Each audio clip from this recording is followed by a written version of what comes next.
What I wanted to address to each one of you today is I want you to think about yourselves. And so whether you're male or female, just think about yourself. Who are you? What are you? Well, you're a human being, right? Agreed. And you're a human being who is on this planet that is experiencing what exists on this planet. Therefore, you are existing different types of foods, different types of weather, different types of clothing, different types of vehicles, homes, whatever it may be. But stop for a moment and think about this. Here you are experiencing everything on this planet that has ever been created. Well, wait a minute. If I'm experiencing everything on this planet that's ever been created, who created it? Well, Thomas Edison maybe, Henry Ford, the Chrysler brothers, Elon Musk, Jeff Bezos, and on and on and on and on and on and on. But in truth, we created it. Think about that. Well, how can I create the car or electric car? Or how can, have, Jeff Bezos with Amazon and Bill Gates with Microsoft? What part did I play in this? And stop to think about it. Because on an inner plane, which I call the spiritual plane, we were all looking for shortcuts to do work. Just think how arduous, because I started off wanting to be a CPA, and we worked with long balance sheets and everything by hand and an adding machine. I used to think, boy, this is really a lot of work. Got to be a shortcut. And lo and behold, a lot of the accountants or potential accountants or bookkeepers were all thinking about, maybe we could have a shortcut. So along comes the computer, and along comes Excel and different types of accounting programs. So everything that exists on this planet, each one of us individually helped create it. So the geometric equation, the sum of the parts equal the whole, think about it. Why would we create something that Microsoft created or Elon Musk or whoever it is? It's because we're all interrelated. Because what is our essence? We are essence of the true source. That's our essence. Remember I said in the Bible, it said we're made in the image of God, and I say we're an aspect of the true source. That means each one of us on this phone, each one of us that exists on this planet are, figuratively speaking, brothers and sisters. So if we're all brothers and sisters, there's somewhere where we're combining our energies to create whatever is on this world at this time. There are a group of people who are creating lots of chaos. I don't want to get into political stuff. It's unnecessary. But they're creating chaos. Whether it's right or wrong, I make no judgment. But it's not only happening here, it's all over the planet. And then there are those that are, frightened, afraid, and greed, and so on and so forth.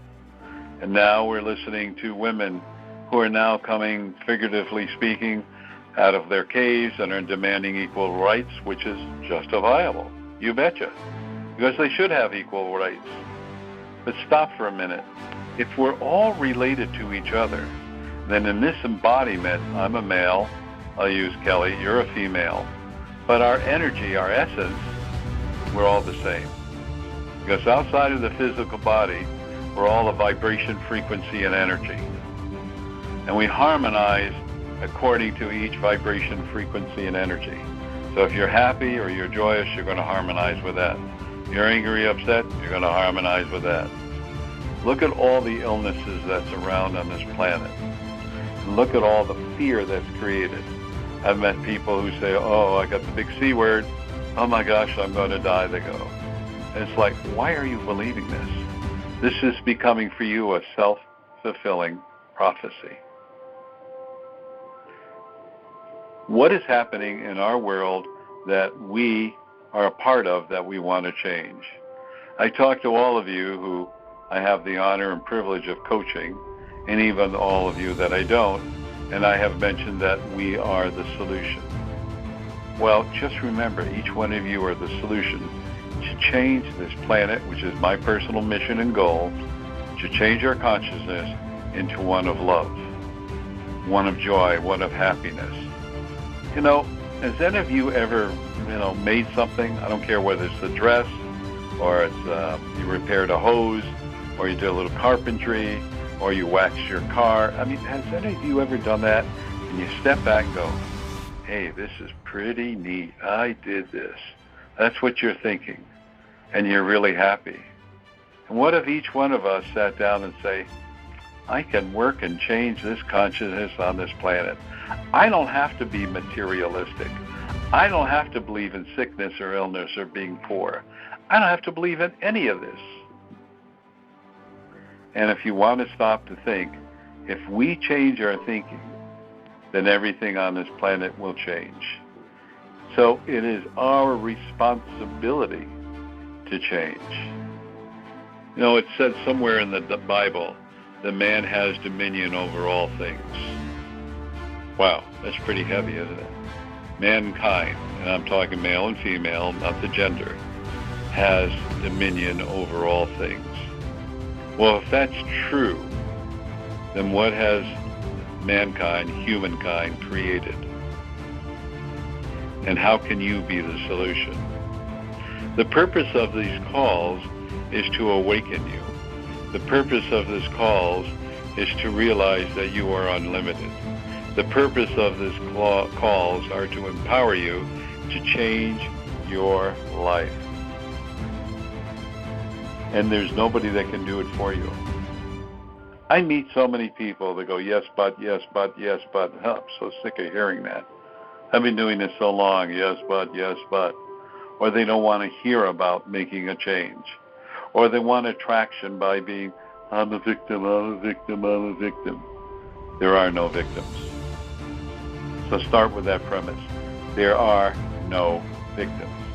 Everything in our life is created for a purpose. And I was talking to someone today, and isn't it interesting? We learn more by adversity, by mistakes and pain, than by what's positive. Isn't that great? So we don't look at, gee, I did this, I created this, boy, I can do anything. No, I lost my job. Or somebody put me down. Or they said I was a bad person.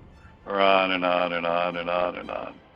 Why is it the human race remembers the negativity or the pain in their life or someone hurting them, but they don't remember the positive things in their life? And that's because we grow up to become negative. You're probably wondering why. And how does that occur? And this is what I'd like to address. What are one of the few first words that we learn? No, no, no, no. Instead of saying, well, Michael, that's a great thing, but if you don't handle it right and you don't take care of it, you could break it and hurt it. So isn't it better not to throw it around, but just look at it or handle it gingerly? Don't touch that. Don't. No, no, no, don't. No, no, no. And at a subconscious level, we become negative.